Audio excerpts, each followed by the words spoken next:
Good morning, descendants of Atlantis. Today I would like to talk to you about a video recently done by the Ancient Architects channel called Discovery. Is this how the pyramid builders moved stone? And I will leave a link at the bottom to his video. It's a very well done video and I recommend everyone watch it. And basically he reports on an article and other articles in Live Science magazine where it reports about a discovery in Egypt at Hatnub, where they found these stairs going along each side of a ramp and post holes along the way.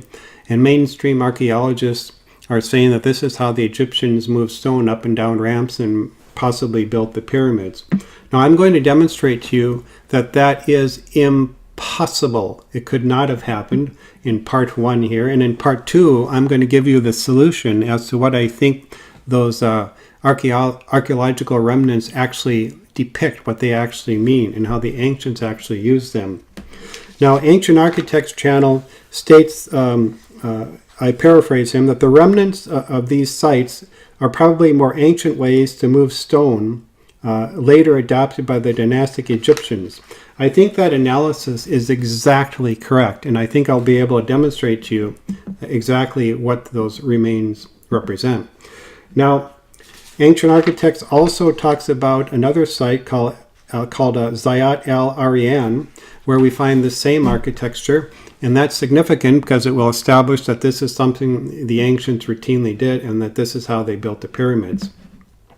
So first, let's go to this website by Mike Burkhead, where he calculates the amount of newtons force. Newtons is a calculation of force needed to move a 21-ton block up an incline 19 meters. And the amount of newtons force needed is 10,398 newtons of force, which is a lot. Now, if you go here to the website, ccohsa.calif.ca, they tell you that a strong, healthy man can exert pulling upwards about 225 newtons of force. So then if we calculate from there, we get 10,398 newtons of force divided by 225 newtons per man equals 46 men to move a 21-ton block. And that's just move at 19 meters. Now remember, the men aren't going to be able to pull in perfect unison. If you've ever done tug of war, they're not all going to possibly be able to pull in perfect unison. That means you're actually going to need more men than 46. So you have that constant pull of 10,000 newtons of force. So maybe you need 70 men. Now remember, that's for a 21-ton block. The largest block in the King's Chamber weigh 80 tons. So you might need 4 times that many men. You might need like 156 men. And then accounting for all the men not pulling in perfect synchronicity, you may need 200 men to pull that block. So the question you have to ask yourself is, where do all the men stand in the midst of inside the pyramid, around the edges of the pyramid, the corners of the pyramid? It's just not something that's possible. We have a website called Refuting.org where they talk about ancient Egyptian rope making. The materials used were usually plant fibers, from like papyrus, wild reed, rushes, and then just grasses. So they're not going to be very strong. And the length of the finished rope was generally limited by the length of the constituent strands. But at times an additional worker could be adding strands while his workers were busy twisting the rope. But you got to remember that's still going to limit the length of the rope. So keep this in mind when I come to the conclusion. Let me quickly mention on the history of shoes. This is a site from Bellatori. And here you have an image of Pharaoh Ramses III wearing sandals that look like flip-flops. Sandals are depicted on the tombs of reliefs in ancient Egypt. Beautiful sandals were a status symbol. Even the pharaoh did not wear sandals indoors. Though most ancient Egyptians went barefoot, sandals became quite common to those who could afford them. Now keep in mind that their sandals are made of grass and straw. So they weren't very sturdy. So keep that in mind when I come to the conclusion. And so, my friends, in conclusion, let us reason together. To accomplish what the dynastic Egyptians repeatedly accomplished, they would have had to have done the following. All of the following. 1. They would have needed up to 200 men to pull each block. 2. To move one block just 19 meters, 200 men, 10,398 newtons of force. 3. They would have had to have done this work in the hot sun all day long, eating a mostly plant-based diet deficient in protein. 4. This does not even calculate the greater force needed to move higher up blocks in the pyramids, many more newtons. 5. The men had nowhere to stand while pulling, especially around corners. Hundreds of men, where do they stand? 6. With simple reed or plant-based ropes that could not have borne such massive weights. 7. The length of the ropes was limited to the length of the constituent plant strands. 8. The ropes needed had to have been long enough to accommodate hundreds of men pulling. The dynastic Egyptians had no ability to make such long, heavy ropes. 9. The ropes would have needed to be so thick to bear the weight of many-ton blocks the men would barely be able to get their hands around them. Thus they would not have been able to exert their full strength force with their hands, and so many more men would have been needed to pull that many newtons of force, perhaps 500 men? 10.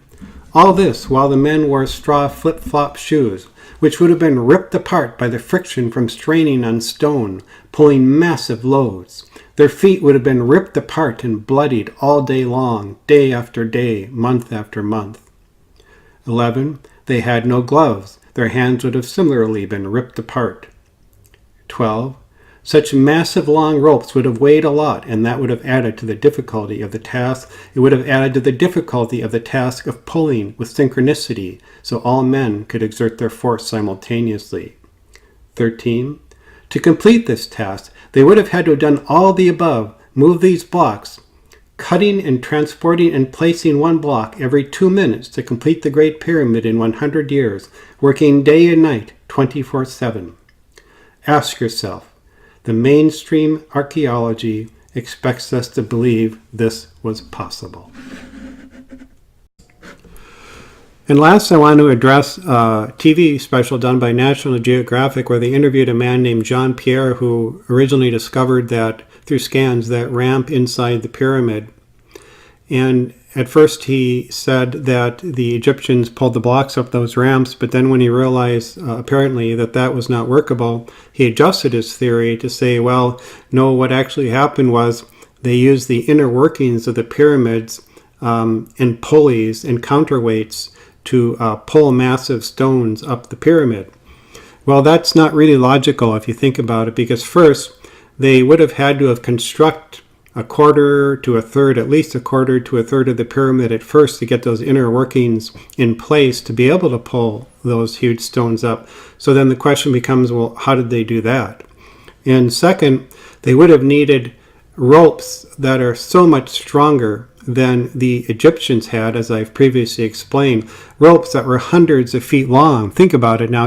These ropes would have to go from inside the pyramid to outside the pyramid, up and around pulleys, and back down the pyramids, and attach to 20, 30, 40-ton blocks, and then pull those blocks up using counterweights. You'd need thousands of feet of plant-based ropes that were like a foot thick each.